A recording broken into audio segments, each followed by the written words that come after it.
झारखंड विधानसभा में गूंजा अमन साहू के एनकाउंटर का मामला। सरयू राय ने सरकार से मांगी ये जानकारी। झारखंड विधानसभा में मंगलवार को सदन की कार्रवाई के 11वें दिन गैंगस्टर अमन साहू के एनकाउंटर का मामला उठा। जेडीयू विधायक सरयू राय ने इस मामले पर सरकार से स्पष्टीकरण मांगा है। उन्होंने कहा है कि सरकार को यह बताना चाहिए कि कैसे उनका एनकाउंटर हुआ है। इसकी पूरी डिटेल्स जानकारी सदन में रखनी चाहिए। वहीं मंत्री ने कहा कि कानून व्यवस्था के ऊपर उठने वाले को हमारी पुलिस सख्ती से निपटेगी। सोमवार को पलामू के गैंगस्टर अमन साहू पुलिस एनकाउंटर में ढेर हो गया। सदन में जमशेदपुर पश्चिमी से विधायक सरयू राय ने कहा कि आज के सभी मीडिया चैनलों में प्रमुखता से खबर आई कि अपराधी अमन साहू को पुलिस ने एनकाउंटर में मार गिराया।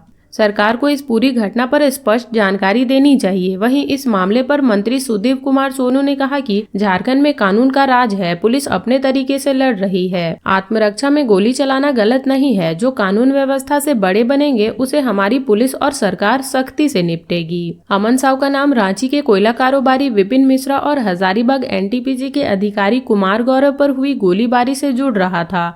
इसी सिलसिले में पूछताछ के लिए पुलिस के जवान रायपुर से रांची ले जा रहे थे। इसी दौरान अपराधी अमन साहू पुलिस के जवानों से हथियार छीनकर भागने लगा। जवाबी कार्रवाई में पुलिस के जवानों ने गोली चला दी, जिससे उसकी मौत हो गई।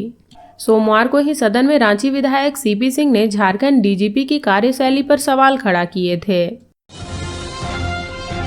हेमंत सोरेन की इस सौगात से झारखंड के लोगों को मिल रहा है नया जीवन। एयर एम्बुलेंस के लिए घर बैठे ऐसे करे कांटेक्ट। झारखंड के मुख्यमंत्री हेमंत सोरेन की पहल पर शुरू की गई एयर एम्बुलेंस सेवा का लाभ जरूरतमंद ले रहे हैं। मरीजों को बेहतर इलाज के लिए एयर एम्बुलेंस के माध्यम से दिल्ली, मुंबई, कोलकाता सहित दूसरे राज्य में भेजे जा रहे हैं। अब तक 94 मरीजों को झारखंड से समय पर एयरलिफ्ट कराकर दूसरे राज्यों के प्रमुख अस्पतालों में ले जाया गया, जिसमें सिर्फ रांची से 78 वहीं अन्य जिले से 11 मरीज हैं जिन्होंने सरकार की इस सेवा का लाभ उठाया है। इस संबंध में विभाग की ओर से कहा गया कि एयर एम्बुलेंस के जरिए त्वरित और सहज भाव से मरीजों को दूसरे राज्यों में इलाज का लाभ मिल रहा है। बीते समय में आम लोगों को साथ साथ गणमान्य लोगों को भी एयर एम्बुलेंस की सेवा दी गई है। इसके अतिरिक्त विधानसभा चुनाव कार्य के दौरान गंभीर रूप से घायल झारखंड पुलिस बल के कई जवानों को समय पर उच्च स्तरीय चिकित्सा सेवा के लिए एयर एम्बुलेंस लिफ्ट कराकर दूसरे मेडिकल सेंटर तक पहुँचाया गया। झारखंड के जरूरतमंद मरीजों के परिजन नगर विमान सेवा द्वारा संचालित मोबाइल नंबर पर फोन कर एयर एम्बुलेंस की सेवा संबंधित जानकारियां 24 घंटे में किसी भी समय ले सकते हैं। जानकारी के अनुसार झारखंड के बाहर अन्य गंतव्य स्थानों पर मरीजों को ले जाने पर संबंधित व्यक्ति को आवश्यकता पड़ने पर 55,000 प्रति उड़ान घंटे की दर पर एयर एम्बुलेंस की सुविधा दी जाती है।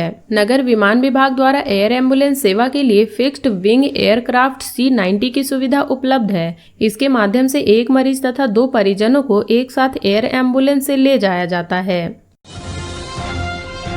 रांची में भीषण सड़क हादसा, 2 की मौत, 1 की हालत गंभीर। झारखंड की राजधानी रांची में भीषण सड़क हादसा हुआ है। मंगलवार की तड़के सुबह 3 बजे एक तेज रफ्तार वाली कार ने एक ट्रक को पीछे से टक्कर मार दी, जिससे 2 की मौत हो गई, जबकि 1 की स्थिति गंभीर है। घटना कोकर के रामलखन कॉलेज के पास की है। घायल को रिम्स में भर्ती कराया गया है। गैंगस्टर अमन साहू पुलिस एनकाउंटर में ढेर, पूछताछ के लिए रांची ला रही थी पुलिस। कुख्यात अपराधी और गैंगस्टर अमन साहू मंगलवार की सुबह पुलिस मुठभेड़ में मारा गया। उसे पुलिस की टीम पूछताछ के लिए रायपुर जेल से रांची ला रही थी। इस दौरान पुलिस की गाड़ी पलामू के चैनपुर थाना क्षेत्र के अंधारी ढोरा में दुर्घटनाग्रस्त हो गई। इस बीच मौका पाकर अमन साहू पुलिस का हथियार छीनकर भागने लगा, जिसके बाद पुलिस ने उस पर गोली चला दी, जिससे उसकी मौके पर ही मौत हो गई। पलामू में जहाँ गैंगस्टर अमन साहू मारा गया है, उस जगह को पुलिस छावनी में तब्दील कर दिया गया है। किसी को भी वहां जाने की इजाजत नहीं है। वरीय पुलिस पदाधिकारी को बुलाया गया है।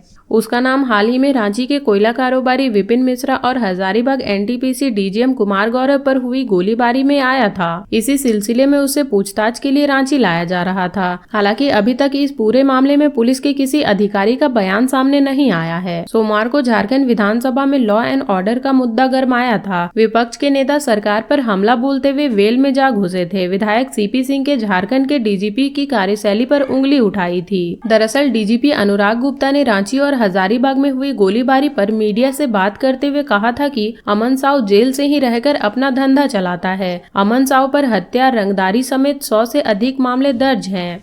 खासकर उसके निशाने पर कोयला कारोबारी ज्यादा रहते हैं। होली को लेकर लगातार 4 दिन बंद रहेंगे सरकारी कार्यालय और स्कूल। विधानसभा सत्र भी 5 दिन स्थगित। होली को लेकर झारखंड में कितने दिनों की सरकारी छुट्टी है, किस किस दिन तक झारखंड में छुट्टी है, इसे लेकर लोगों में अभी भी असमंजस की स्थिति है। अगर आप भी इसी उलझन में है तो हम आपकी परेशानी दूर करेंगे। दरअसल कार्मिक विभाग ने 2 दिन 13 और 14 मार्च को होली की छुट्टी रखी है, लेकिन 15 को शनिवार और 16 को रविवार पड़ रहा है। शनिवार और रविवार को वैसे भी सचिवालय कर्मियों की छुट्टी रहती है। इस तरह से सरकारी कर्मी लगातार 4 दिन की छुट्टी का आनंद ले सकते हैं। वहीं शास्त्र के अनुसार होली 15 मार्च को रखी गई है। ऐसे में उस दिन बैंक समेत तमाम सरकारी कार्यालयों में कर्मचारियों की उपस्थिति कम ही देखने को मिलेगी। हालांकि बैंक कर्मियों ने यूनियन के माध्यम से सरकार को होली की छुट्टी बिहार की तरह 14 और 15 मार्च को करने की मांग की है। वहीं अधिकतर प्राइवेट स्कूलों में 13 से 15 मार्च तक होली की छुट्टी दी गई है। 16 मार्च को रविवार है। ऐसे में आप कह सकते हैं कि होली की छुट्टी लगातार 4 दिन मिल रही है। होली का असर झारखंड विधानसभा के सत्र पर भी पड़ रहा है। विधानसभा की छुट्टी होने की वजह से सदन की कार्रवाई 12 से 17 मार्च तक स्थगित रहेगी, लेकिन बाद में सर्वसम्मति से इस पर निर्णय लेते हुए सदन की कार्रवाई 17 मार्च को भी स्थगित कर दी गई है। 17 मार्च को होने वाली सदन की कार्रवाई 22 मार्च को होगी, जबकि 22 मार्च को शनिवार होने की वजह से पूर्व में छुट्टी निर्धारित की गई थी। झारखंड के छात्रों के लिए सरकार ने दी बड़ी खुशखबरी। फ्री में कर सकेंगे प्रतियोगी परीक्षाओं की तैयारी। स्कूली शिक्षा एवं साक्षरता विभाग की अनुदान मांग पर चर्चा के बाद सरकार का पक्ष रखते हुए शिक्षा मंत्री रामदास सोरेन ने कहा कि सरकार झारखंड के विद्यार्थियों के लिए निःशुल्क कोचिंग संस्थान खोलेगी। यहाँ विद्यार्थियों को प्रतियोगिता परीक्षा की तैयारी कराई जाएगी। यहाँ रहने की व्यवस्था भी होगी। सरकार जमशेदपुर में जनजातीय विश्वविद्यालय खोलेगी। शिक्षक छात्र की उपस्थिति पर नजर रखने के लिए सरकार ने टैब का वितरण किया है। चर्चा के बाद स्कूली शिक्षा एवं साक्षरता विभाग का 6,63,89,000 की अनुदान मांग भाजपा के बहिष्कार के बीच ध्वनिमत से पारित किया गया। रामदास सोरेन ने कहा कि पूर्व की सरकार आदिवासी, मूलवासी, पिछड़ा और अल्पसंख्यक को शिक्षा से वंचित रखना चाहती थी। इस कारण 7,000 से अधिक स्कूल बंद करवाया। हमारी सरकार आदिवासी, मूलवासी, पिछड़ा को पढ़ने के लिए विदेश भेज रही है। सरकार गोड्डा, चाईबासा और बोकारो में नवोदय विद्यालय की तर्ज पर स्कूल खोलेगी। 10 विद्यार्थी पर क्षेत्रीय और जनजातीय भाषा के शिक्षक बहाल किए जाएंगे। 11 मार्च को कहां मिल रहा है सबसे सस्ता गैस सिलेंडर? आपके शहर में 14 किलो के एलपीजी सिलेंडर की कीमत यहां जाने। 11 मार्च 2025 को कहां मिल रहा है सबसे सस्ता सिलेंडर? आपके शहर में 14.2 किलोग्राम के एलपीजी सिलेंडर की कीमत आज कितनी है? अगर आपके मन में भी यह सवाल उठ रहा है तो परेशान होने की जरूरत नहीं है। हम आपको आपके शहर में आज के एलपीजी सिलेंडर की कीमत बता देते हैं। इतना ही नहीं, हम आपको झारखंड के सभी प्रमुख शहरों और जिला मुख्यालय में 11 मार्च 2025 को एलपीजी सिलेंडर की कीमत बताने जा रहे हैं। सबसे पहले बात करते हैं उन जिलों की जहां आज यानी मंगलवार 11 मार्च 2025 को सबसे सस्ता गैस सिलेंडर मिल रहा है। पूर्वी सिंहभूम वो शहर है जहां आज एलपीजी सिलेंडर की कीमत सबसे कम है। इंडियन ऑयल ने जो रेट जारी किया है उसके मुताबिक जमशेदपुर में आज 14.2 किलोग्राम एलपीजी सिलेंडर की कीमत 842.50 रुपए है। इसी तरह सिलेंडर को अगर कोई ग्राहक सरायकेला खरसावा जिले में खरीदता है तो उसे 843 रुपए देने होंगे। अगर आप पश्चिम सिंहभूम और चाईबासा में आज एलपीजी सिलेंडर की डिलीवरी ले रहे हैं तो आपको 852 रुपए देने होंगे। हजारीबाग के साथ साथ कोडरमा और रामगढ़ वो जिले हैं जहां 14.2 किलोग्राम के एलपीजी सिलेंडर के लिए सबसे ज्यादा पैसा ग्राहकों को चुकाना पड़ता है। इन तीनों जिलों में आज एलपीजी सिलेंडर की कीमत 862 रुपए आपको देनी होगी। राजधानी रांची में इसी सिलेंडर की कीमत 860.50 रुपए तो चतरा जिले में 859.50 रुपए है। झारखंड में सताने लगी गर्मी, 5 डिग्री सेल्सियस तक और बढ़ेगा तापमान। होली के दिन कैसा रहेगा मौसम? झारखंड के सभी जिलों में धीरे धीरे गर्मी सताने लगी है। राज्य के सभी जिलों का अधिकतम तापमान 30 डिग्री सेल्सियस से अधिक पहुंच गया है। सोमवार को राज्य में सबसे अधिक तापमान सरायकेला का रहा, जहां का अधिकतम तापमान 39.8 डिग्री सेल्सियस रिकॉर्ड किया गया। मौसम विभाग की माने तो होली में आकाश में बादल छाए रह सकते हैं। मौसम विभाग से मिली जानकारी के अनुसार अगले 5 दिनों के दौरान अधिकतम तापमान तापमान में 5 डिग्री सेल्सियस तक की बढ़ोतरी हो सकती है। आसमान साफ और मौसम शुष्क रहेगा। सोमवार को राजधानी रांची का अधिकतम तापमान 32.8 डिग्री सेल्सियस तक पहुंच गया, जो सामान्य से 2.4 डिग्री सेल्सियस अधिक है। वह पिछले 24 घंटे के दौरान 1.2 डिग्री सेल्सियस अधिक रहा, जबकि न्यूनतम तापमान 16.6 डिग्री सेल्सियस रहा, जो सामान्य से 0.8 डिग्री सेल्सियस तथा 24 घंटे में 2.8 डिग्री सेल्सियस तक की बढ़ोतरी दर्ज की गई। राज्य में सबसे कम तापमान गढ़वा का रहा, जहां का न्यूनतम तापमान सोमवार को 12.7 डिग्री सेल्सियस रिकॉर्ड किया गया।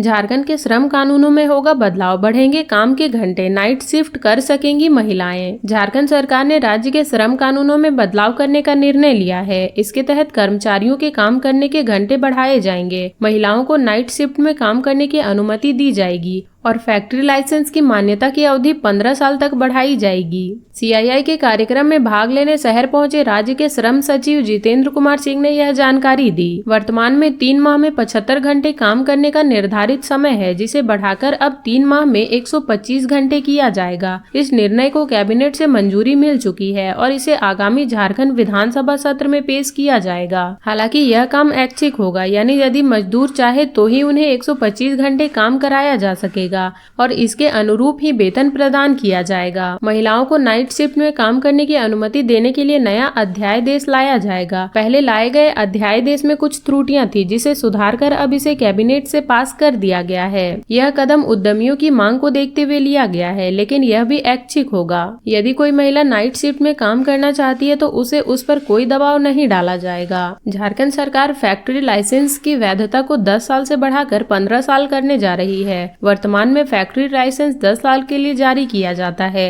इसके बाद नवीनीकरण की प्रक्रिया शुरू होती है। अब यह अवधि बढ़कर 15 साल की जाएगी। न्यूनतम वेतनमान में बढ़ोतरी पर उद्यमियों की आपत्तियों पर पूछे गए सवाल के जवाब में श्रम सचिव ने बताया कि हर 5 साल में वेतन की बढ़ोतरी राज्य में होती है। पड़ोसी राज्यों ने नहीं बढ़ाया है, इस कारण झारखंड में ज्यादा वेतन दिख रहा है। DA में तो हर बार बढ़ोतरी होती है, जो भारत सरकार के कानून के मुताबिक, इस कारण इसमें बदलाव नहीं होता है।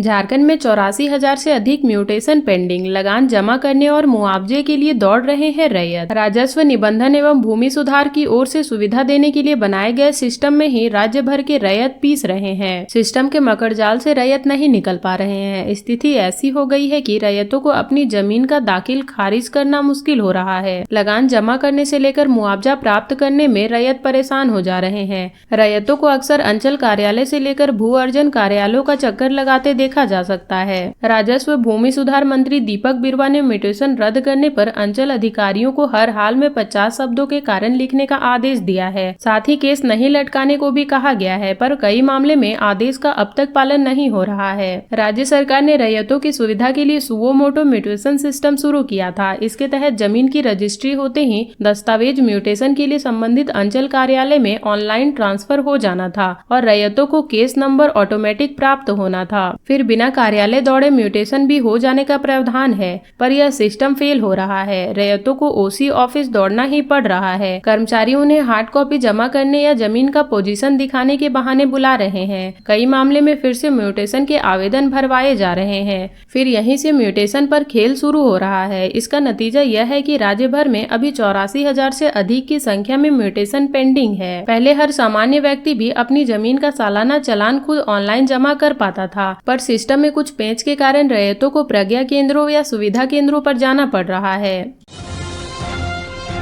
पुरानी पेंशन के लिए झारखंड की हेमंत सोरेन सरकार देगी एक और मौका, बजट सत्र में बोले वित्त मंत्री राधाकृष्ण किशोर। झारखंड विधानसभा के बजट सत्र में सोमवार को वित्त मंत्री राधाकृष्ण किशोर ने कहा कि सरकार पुरानी पेंशन को लेकर आवेदन नहीं करने वाले कर्मियों को एक और मौका देगी। सरकार निष्पक्षता से कार्य कर रही है। पुरानी पेंशन के लिए आवेदन करने से वंचित रह गए कर्मियों के लिए समयावधि बढ़ाई गई है ताकि वे इसका लाभ ले सकें। कांग्रेस विधायक कुमार जयमंगल की ओर से ध्यान आकर्षण सूचना के तहत उठाए गए सवाल पर वित्त मंत्री राधाकृष्ण किशोर ने यह जानकारी दी। झारखंड के वित्त मंत्री राधाकृष्ण किशोर ने सदन में बताया कि पुरानी पेंशन को लेकर लगभग 2300 आवेदन स्वीकृति किए गए हैं। लगभग 8200 आवेदन में त्रुटियां हैं। अब तक पुरानी पेंशन के तहत संबंधित कर्मियों के खाते में लगभग 30 करोड़ रुपए दिए गए हैं। वहीं सरकार के खाते में लगभग 31 करोड़ रुपए हैं। कांग्रेस विधायक विधायक कुमार जयमंगल ने कहा कि दिसंबर 2004 या उसके बाद योगदान देने वाले सरकारी सेवक को राष्ट्रीय पेंशन स्कीम के तहत PRN में कटौती की गई जमा राशि को संबंधित कर्मियों के मान्य भविष्य निधि खाता में वापस नहीं की गई है। उन्होंने कहा कि नेशनल पेंशन स्कीम के तहत कर्मियों के PRN में सरकार द्वारा की गई अंशदान की जमा राशि को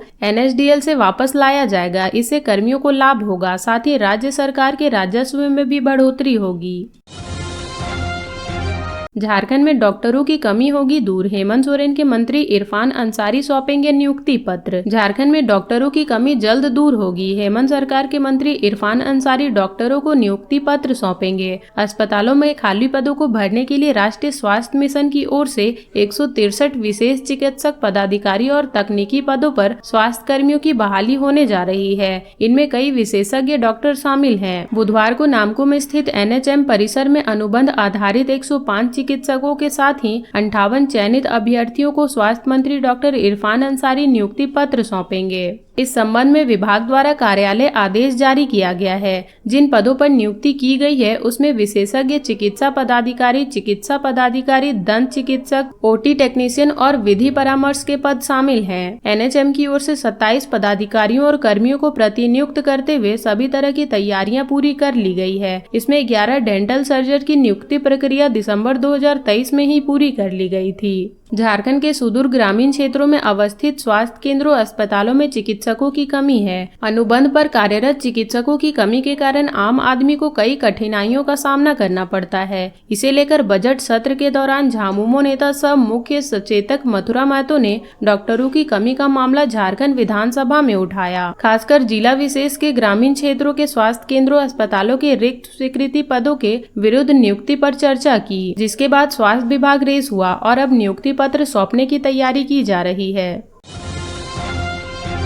झारखंड के लॉ एंड ऑर्डर पर सदन में हंगामा, वेल में घुसी बीजेपी ने हेमंत सोरेन सरकार को घेरा। झारखंड विधानसभा में सोमवार को राज्य की विधि व्यवस्था का मामला गर्म रहा। सदन में लॉ एंड ऑर्डर को विपक्षी भाजपा नेताओं ने मुद्दा बनाया। सोमवार को सत्र की कार्रवाई शुरू होते ही विपक्ष के विधायकों ने राज्य के अलग अलग हिस्से में हुई हत्याओं को लेकर सरकार को घेरा। भाजपा विधायक वेल में घुस गए और सरकार के खिलाफ नारेबाजी की। इस मौके पर स्पीकर रविंद्रनाथ महतो विपक्ष के विधायकों से अपनी सीट पर वापस जाने का आग्रह करते रहे, लेकिन गतिरोध थम नहीं रहा था। अव्यवस्था को देखते हुए स्पीकर ने सदन की कार्रवाई दिन के 12 बजे तक के लिए स्थगित कर दी। सदन में कार्रवाई शुरू होते ही प्रतिपक्ष के नेता बाबूलाल मरांडी ने मामला उठाते हुए कहा कि राज्य में लगातार हत्याएं हो रही है। कहा जाता है कि हेमंत है तो हिम्मत है, ऐसा लगता है कि हेमंत है तो अपराधियों को हिम्मत मिल रही है। कोयला व्यवसायी विपिन मिश्रा को अपराधियों ने गोली मार दी। चानो में आनंद मार्ग आश्रम में दो हत्याएं हो गई। NTPC के DGM कुमार गौरव की अपराधियों ने गोली मारकर हत्या कर दी। श्री मरांडी ने कहा कि पिछले 25 वर्षों में पहली दफा विधि व्यवस्था की इतनी खराब स्थिति हुई है। कोयला क्षेत्रों में खासकर स्थिति खराब हो गई है। उन्होंने स्पीकर से आग्रह किया कि सभी कामकाज छोड़कर विधि व्यवस्था पर चर्चा की जाए। भाजपा विधायक नवीन जायसवाल का कहना था कि राज्य में जंगल राज कायम हो रहा है। सदन में नेता प्रतिपक्ष की बातें सुनने के बाद विपक्षी विधायक वेल में घुस गए। इस पर स्पीकर श्री महतो का कहना था कि प्रश्नकाल बाधित नहीं करें। उन्होंने भाजपा विधायक नवीन जायसवाल से कहा कि आप सबको वेल में बुला रहे हैं, यह आचरण सही नहीं है। आप पुराने विधायक हैं, वेल में घुसने के लिए बाध्य नहीं कर सकते हैं। पहली पाली में सदन की कार्रवाई दोबारा शुरू हुई तो भाजपा विधायक CP सिंह ने मामला उठाया। उन्होंने कहा कि DGP बोल रहे हैं कि जेल में प्लानिंग हो रही है, जेल में गैंग संचालन हो रहा है। जेल झारखंड या देश से बाहर नहीं है। पुलिस कार्रवाई क्यों नहीं कर रही है? राज्य में कोई सुरक्षित नहीं है।